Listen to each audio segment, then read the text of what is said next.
One of the challenges, I think, of why compliance has largely remained in the reactive stance is because of a lack of appreciation of the umbilical cord between business model and compliance. A business model comprises of two aspects, right? One is the target strategy model, which defines the businesses you want to be in, where and what geographies and so on. And the second, having determined that, is to look at the target operating model or the TOM.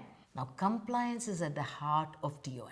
So, the target operating model, when it subsumes compliance in a proactive manner, that's when it starts showing results on the overall top line and bottom line of organizations. Let's go to the next level of detail.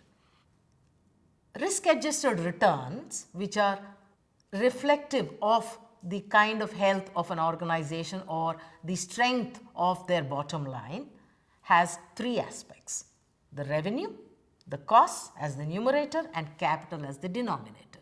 Let's look at the impact of compliance on all three of them.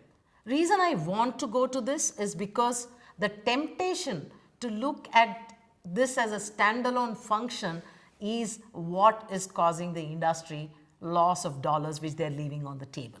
So let's start with costs.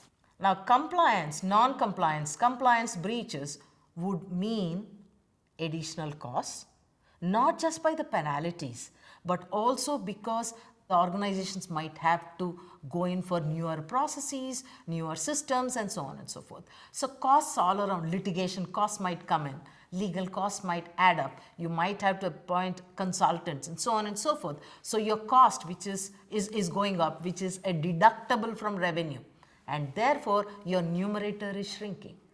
Let's look at revenue.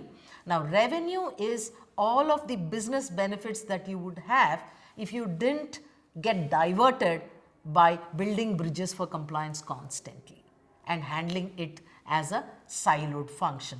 So, you focused on business, the business has an underlying strong fundamentals, and therefore the revenue will start increasing. Look at the capital. If the compliance constructs are weak for your organization, under pillar 2, you would have higher capital. So, essentially what you're doing is you're shrinking your revenue, you're bloating your costs, and therefore your numerator becomes smaller and your denominator is becoming higher because it is bad compliance. So, essentially all of the three aspects are getting impacted, and that's why I had said earlier that compliance is at heart of the target operating model. And if the business model, operating model convergence with compliance built as a way of business as opposed to a side function, that would really enhance the bottom line. And it is appreciation of this connect that is going to make a huge change in how people view compliance. I would think so.